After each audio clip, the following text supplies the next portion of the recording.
بسم اللہ الرحمن الرحیم ایاک نعبد و ایاک نستعین۔ میں آج اپنے ان سارے پاکستانیوں کا شکریہ ادا کرنا چاہتا ہوں کہ جو آج سڑکوں پہ نکلے، جنہوں نے مظاہرے کیے، پروٹیسٹ کیا، ایک الیکشن کمشنر کے ایک جانبدار فیصلے، ایک سازش کا حصہ بن کے، ایک مافیا کا حصہ بن کے اس نے جو فیصلہ کیا آج، اور جس کی وجہ سے میری قوم سڑکوں پہ نکلی، میں سب کا شکریہ ادا کرنا چاہتا ہوں۔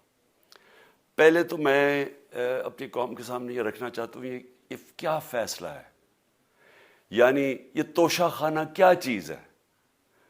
توشہ خانہ وہ ہے کہ جب ملک کا پرائم منسٹر، اس کے وزیر، اس کے آرمی چیف، ان کو جب پریزنٹس ملتے ہیں، جب وہ اقتدار میں ہوتے ہیں، تو جب ان کو تحفے ملتے ہیں، تو یہ جو سارے تحفے ہیں یہ جاتے ہیں توشہ خانہ کے اندر۔ ایک پورا ریکارڈ ادھر قائم کیا جاتا ہے۔ اس توشہ خانہ سے ایک قانون کے تحت آپ فیصلہ کر سکتے ہیں کہ میں ایک آدھی قیمت، ہمارے دور میں آدھی قیمت ہم دے کے ہم وہ خرید سکتے ہیں وہاں سے۔ سارا ریکارڈ اس کا ہے پڑا ہوا ہے توشہ خانہ میں۔ تو یہ جو کیس اس نے کیا ہے، یہ جو کیس کے اوپر فیصلہ دیا ہے، میں آپ ساری قوم کے سامنے اب یہ کہنا چاہتا ہوں کہ جب بھی، اور انشاءاللہ ہم اب جا رہے ہیں عدالت میں آج سب کے سامنے کہنا چاہتا ہوں کہ یہ عدالت کے اندر کیس جائے گا اور اس میں ایک چیز غیر قانونی نہیں نکلے گی، کیونکہ سارا ریکارڈ اویلیبل ہے۔ اور جنہوں نے قانون توڑا ہے، توشہ خانہ کا قانون کس نے توڑا ہے؟ آصف زرداری نے اور نواز شریف نے۔ کیسے توڑا ہے؟ انہوں نے 4 مہنگی گاڑیاں اس توشہ خانہ سے نکالی ہے۔ قانون یہ کہتا ہے کہ آپ گاڑیاں نہیں نکال سکتے، مجھے بھی ملی تھی۔ تو ان کے کیس تو سنے نہیں، ان کے 10 سال سے کیس پڑے ہوئے جو انہوں نے یہ گاڑیاں غیر قانونی طور پہ نکالی تھی۔ اور وہ جو کہ سارے میرے وکیل نے آج قوم کے سامنے بتایا کہ سارا ریکارڈ اویلیبل ہے، اس کے اوپر اس نے یہ فیصلہ کیا۔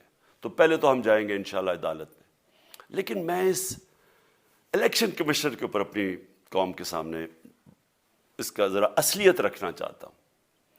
یہ وہ آدمی ہے جو پچھلے 2.5 سال سے ہمارے خلاف فیصلے دے رہا ہے۔ 8 یا 9 دفعہ اس نے ہمارے خلاف فیصلہ دیا، ہم عدالت میں گئے اور عدالت نے اس کے فیصلے اوور ٹرن کر کے ہمارے حق میں فیصلے دیے، کیونکہ اس کے جو فیصلے تھے وہ غیر جانبدار نہیں تھے۔ ہم ای وی ایم مشینز کے اوپر کوشش کرتے رہے کہ اس ملک میں صاف اور شفاف الیکشن ہو، 2 سال کوشش کرتے رہے۔ اس الیکشن کمیشن نے پیپلز پارٹی اور نون لیگ کے ساتھ مل کے وہ نہیں ہونے دیا۔ ہم نے عدالت میں گئے کہ جو سینٹ کے اندر پیسہ چلتا ہے، سینٹ کے الیکشنز کے اندر، کہ وہ ووٹ ویریفائبل ہونی چاہیے، یعنی لوگوں کو پتہ ہونا چاہیے کہ آپ کے ایم پی کدھر ووٹ ڈال رہے ہیں۔ ہم سپریم کورٹ میں گئے، سپریم کورٹ میں اجازت دے دی کہ ووٹ ویریفائبل ہونی چاہیے، اس نے روک دی۔ اس کے بعد یوسف رضا گیلانی کا بیٹا پیسے دیتے ہوئے پکڑا گیا ووٹ خریدتے ہوئے، اس نے کوئی ایکشن نہیں لیا۔ یہ اس نے جب ہمارا یہ ابھی جو آڈیو لیکس ہوئی ہے، اس کے اندر کیا چیز آئی ہے سامنے؟ آڈیو لیکس میں یہ سامنے آئی کہ نون لیگ کے ساتھ بیٹھ کے یہ فیصلے کر رہا تھا کہ کون سے حلقے ہمارے کمزور ہیں اور کدھر پی ڈی ایم کی ووٹ جو تھی ہمارے حلقوں سے دگنی تھی۔ اس نے ان کے ساتھ بیٹھ کے فیصلے کیے۔ یہ جو ابھی حال ہی میں الیکشن ہوئے ہیں، اسی الیکشن کمیشن نے، اس نے پہلے بھی جب پنجاب کے بائی الیکشن ہوئے تب بھی پوری الیکشن کمیشن کی مشینری نے ان کی مدد کی، اور اس کے گورنمنٹ بھی پنجاب میں انہی کی تھی، گورنمنٹ کی مشینری نے بھی پوری مدد کی۔ اس کے باوجود دونوں دفعہ یہ الیکشن ہار گئے، اور الیکشن اس لیے ہارے کہ پاکستان کی قوم ان کو ریجیکٹ کر بیٹھی ہے، اور اللہ کا شکر ادا کرتا ہمارے ساتھ کھڑی ہے۔ جب ہماری گورنمنٹ گئی تب سے یہ مافیا کوشش کر رہا ہے کہ تحریک انصاف کو ختم کرنے کی۔ پہلے تو انہوں نے گورنمنٹ گرائی بیرونی سازش، پھر انہوں نے کروڑ روپیہ خرچ کیا، 20 یا 25 کروڑ روپے کی ووٹیں خریدی، لوگوں کو لوٹا بنایا، ہماری گورنمنٹ گرائی۔ اس کے بعد جب ہم نے مظاہرہ کیا، پرامن مظاہرہ، آئین اور قانون میں رہتے ہوئے، ہمیں آئین اجازت دیتا ہے پرامن احتجاج کرنے کی، ہم نے پرامن احتجاج کرنا تھا۔ انہوں نے جس طرح ایک بیرونی جو آج بھی وہ سائفر اویلیبل ہے جس میں واضح ہے کہ ان کو باہر سے مل کے انہوں نے ایک گورنمنٹ گرائی تھی. سب کو پتہ ہے سندھ ہاؤس میں 20 25 کروڑ روپیہ چلا اور گورنمنٹ انہوں نے گرائی. اس کے اوپر مظاہرہ ہم نے کیا 25 مئی کو. انہوں نے جس طرح کا ظلم و تشدد کیا ہمارے اوپر پاکستان کی تاریخ میں ایسے کبھی نہیں ہوا. عورتوں بچوں کے اوپر دیکھ رہے ہیں فیملیز, انہوں نے شیلنگ کی, گھروں میں گھس گئے رات میں, جو پنجاب پولیس کو انہوں نے استعمال کیا اور انہوں نے سمجھا کہ پارٹی کراش ہو جائے گی. پھر بھی نہیں ہوئی. پنجاب کے بائی الیکشن ہار گئے. پھر انہوں نے میرے اوپر کیسز کرنے شروع کر دیے. کبھی عدالت میں ایک کیس ہوتا, کوئی 24 FIR ہے میرے اوپر. دہشت گردی کا میرے پہ کیس کر دیا. کیا کیس تھا؟ ساری دنیا میں رپورٹ ہوا وہ کیس. کیس کیا ہے کہ عمران خان کہہ رہا ہے کہ ریمانڈ پہ بھیجنے کے لیے ایک جس کے اوپر تشدد ہوا ہے, کسٹوڈیل ٹارچر ہوئی ہے شہباز گل کو, کہ ہم قانونی کارروائی کریں گے, اس کے اوپر دہشت گردی کا کیس کر دیا. تو پوری کوشش کرتے رہے نہ کسی طرح اس کو, کیونکہ میچ میں تو آپ کھیل نہیں سکتے تھے, تو عمران خان کو میچ سے نکال دو باہر. یہ شروع سے ان کی کوشش تھی. پتہ ان کو چل گیا کہ عوام آ گئی ہے کھڑی ہو ہمارے ساتھ. بڑے میں جلسے ہوئے ہیں, کبھی اتنے بڑے جلسے ہوئے ہی نہیں پاکستان میں. اور پھر یہ جو ابھی جو الیکشن ہوا ہے اس کے اندر پوری پلاننگ کرتے, ایک کینڈیڈیٹ کھڑا کر کے پھر بھی ہار گئے. تو یہ مجھے پہلے ہی پتا تھا کہ انہوں نے اس کا رزلٹ کیا آنا ہے.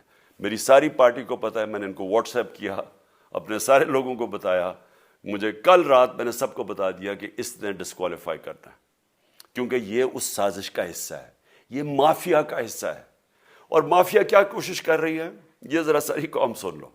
جو پاکستان کی سب سے بڑی پارٹی ہے, جو فیڈرل پارٹی ہے, باقی پارٹیز تو اب صوبائی پارٹیز رہ گئی ہیں, چھوٹی سکڑ کے ہو گئی ہیں فیملی پارٹیز.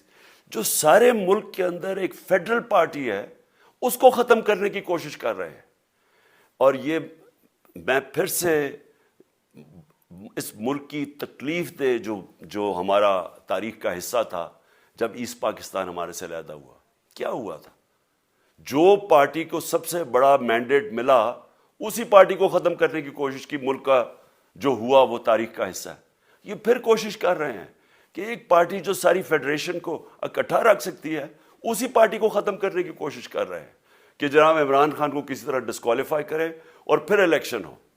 اور پھر مجھے اور نواز شریف کو ایک ہی طرح دکھایا جا رہا ہے کہ اچھا جی عمران خان بھی ڈسکوالیفائی ہو گیا تو نواز شریف بھی ہو گیا. نواز شریف اس ملک کا بڑا مجرم ہے. 30 سال سے چوری کر رہا ہے اس ملک کا پیسہ باہر. بڑے بڑے محلات ہیں اس کے اور اس کے بچوں کے باہر. ایک رسید نہیں دکھا سکتا کہ پیسہ کدھر سے آیا. میں نے کرکٹ کھیلتا تھا تو میں نے ایک فلیٹ خریدا. میں تو پبلک آفس ہولڈر بھی نہیں تھا. 34-35 سال پہلے میں نے فلیٹ خریدا جب کرکٹ کھیلتا تھا. اس کے باوجود میں نے 8 مہینے عدالت کے اندر ایک ایک رسید بتائی کہ مجھے کدھر سے انکم آئی, کدھر سے آمدنی آئی, اور باہر سے حلال کے پیسے کی جو میں نے جو خرچہ جو خریدا فلیٹ, اس کو جب بیچا بینک کے تھرو پاکستان میں پیسہ لے کے آیا, اپنے ملک میں پیسہ لے کے آیا. اس کی بھی منی ٹریل تھی. عدالت نے مجھے صادق اور امین کا, اور مجھے مقابلہ اس آدمی سے کر رہے ہیں جو اربوں روپے کی پراپرٹیز لے کے بیٹھا ہوا ہے. کبھی کوئی جھوٹ بولتا ہے کہ جی مجھے قطری خات کے جی قطری نے پیسے دے دیے, کبھی وہ کہتا ہے یہ ہیں وہ ذرائع, وہ فیل ہو جاتا ہے. وہ بیٹی کہتی ہے میرے لندن تو چھوڑو پاکستان میں کوئی پراپرٹی نہیں, اور پھر پراپرٹی نکلا. یعنی جو بتا ہی نہیں سکتے کہ اس ملک سے باہر اربوں روپے کی پراپرٹیز ہے, اور اس کو اور میرے ساتھ کر رہے ہیں کہ جی آپ دونوں ڈسکوالیفائی ہو گئے. اور جو سب سے شرمناک چیز کیا ہے کہ جس آدمی کی ساری پراپرٹی سب پاکستان سب ڈکلیئرڈ اپنے نام پہ, اس کو ڈسکوالیفائی کر رہے ہیں, اور یعنی میچ سے باہر رکھنے کی کوشش کر رہے ہیں. اور کن کو اس ملک میں بچایا جا رہا ہے؟ اس ملک کے بڑے بڑے مجرم جن کے اوپر اربوں روپے کے کیسز ہیں, وہ آ کے پہلے تو ان کو سازش کے تحت ملک پہ بٹھایا جاتا ہے, پھر وہ قانون اسمبلی میں بیٹھ کے نیب کا قانون چینج کرتے ہیں اور 1100 ارب روپے اپنا معاف کروا لیتے ہیں. قوم جب نیچے پسی ہوئی ہے آج مہنگائی میں, بے روزگاری میں, 6 مہینے میں انہوں نے ملک کدھر سے کدھر پہنچا دیا ہے. آج دنیا کہہ رہی ہے کہ پاکستان قرضے نہیں اپنے واپس کر سکتا, ہمارے بانڈز کریش کر گئے ہیں, ہماری انڈسٹری نیچے جا رہی ہے, ہمارا فورن جو پاکستان میں ڈالرز آنے تھے ایکسپورٹس بھی نیچے جا رہی ہیں, ریمیٹنس بھی نیچے جا رہی ہے, ملک کی دولت کم ہو رہی ہے, گروتھ ریٹ نیچے چلی گئی ہے, کسان علیحدہ سڑکوں پہ نکلے ہوئے ہیں, ٹیکسٹائل انڈسٹری وہ 20% بند ہو گئی ہے. 6 مہینے میں وہ پاکستان کو یہاں لے کے آئے ہیں اور اپنے صرف پیسے بچا رہے ہیں, صرف آ کے اپنی چوری بچا رہے ہیں. اور جو آدمی 26 سال سے سٹرگل کر رہے ہیں اس ملک میں, قانون کی بالادستی ہو, انصاف ہو, احتساب ہو, اس کے اوپر کیسز کر رہے ہیں اس طرح کے, صرف اور صرف میرا منہ بند کرنے کے لیے. میں آج اپنی ساری قوم کے سامنے یہ آپ سب کے سامنے یہ وعدہ کرتا ہوں کہ میری جتنی بھی زندگی ہے وہ ان چوروں کا مقابلہ کرنے کے لیے. میں اس کو سیاست نہیں سمجھتا, میں اس کو جہاد سمجھتا ہوں. یہ جو مافیا بیٹھا ہوا ہے جس کا یہ حصہ ہے یہ الیکشن کمشنر, میں جب تک زندہ ہوں میں ان کا مقابلہ کروں گا. میں اپنے سارے آج جو پروٹیسٹرز بیٹھے ہیں, میں آپ سب کو آج پہلے تو شکریہ ادا کرتا ہوں. اب میں کہتا ہوں کہ اب آپ پروٹیسٹ ختم کر دیں. آج آپ پروٹیسٹ اب ختم کر دیں, کیونکہ لوگ اس وقت مشکل میں ہیں اور میں نہیں چاہتا کہ میری قوم مشکل میں ہو. لیکن آپ سب تیاری کریں.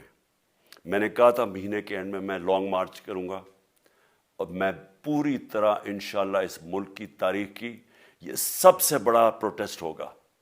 اور یہ صرف لانگ مارچ پہ ختم نہیں ہوگا, یہ میری حقیقی آزادی کی تحریک چلتی رہے گی جب تک اس ملک کے اندر قانون کی بالادستی قائم نہیں ہوگی. اس طرح کے چور, اس طرح کے ڈاکو, اس طرح کے مافیا, اس طرح کا یہ کرپٹ الیکشن کمشنر, جب تک یہ بیٹھے ہیں میری یہ تحریک چلے گی. اور میں اپنی ساری قوم کو آج کہہ رہا ہوں کہ یہ ملک ایک فیصلہ کن موڑ پہ ہے. اگر ہم جو اللہ کا حکم ہے کہ ظلم اور ناانصافی کے سامنے کھڑے ہو, جہاد کرو, اللہ کا حکم ہے امر بالمعروف, اچھائی کے ساتھ کھڑے ہو اور اس طرح کے چوروں کے خلاف کھڑے ہو, جب تک ہم قوم اس فیصلہ کن وقت پہ اب جدوجہد کرنے کے لیے تیاری نہیں کریں گے, ہم ان چوروں سے اپنی جان نہیں چھڑا سکیں گے. جہاد اللہ نے ہمارے پہ فرض اس لیے کیا ہے کہ جب ہم ظلم کا مقابلہ کرتے ہیں اپنی بہتری کرتے ہیں, ظلم کم ہو جاتا ہے. جب ہم اس طرح کی ناانصافی اور ظلم کے سامنے سر جھکاتے ہیں ہماری معاشرہ تباہ ہو جاتا ہے. جب معاشرہ اچھے اور برے کی تمیز ختم کرتا ہے, یہ چور جا کے ملک کا فیصلہ کرتے ہیں, وہ معاشرہ کو تباہ کر دیتے ہیں. ہم آج اس فیصلہ کن وقت پہ کھڑے ہیں. میں آپ کو کال دوں گا, پھر سے میں آپ کو کہوں, اور انشاءاللہ اس ملک کی تاریخ کی یہ سب سے بڑا مظاہرہ ہوگا, یہ سب سے بڑی پروٹیسٹ موومنٹ ہوگی, اور یہ رکے گی نہیں. اب یہ جب تک ہم اس ملک کو حقیقی طور پہ آزاد نہیں کرتے, یہ میری پروٹیسٹ موومنٹ اب چلتی رہے گی. پاکستان زندہ باد.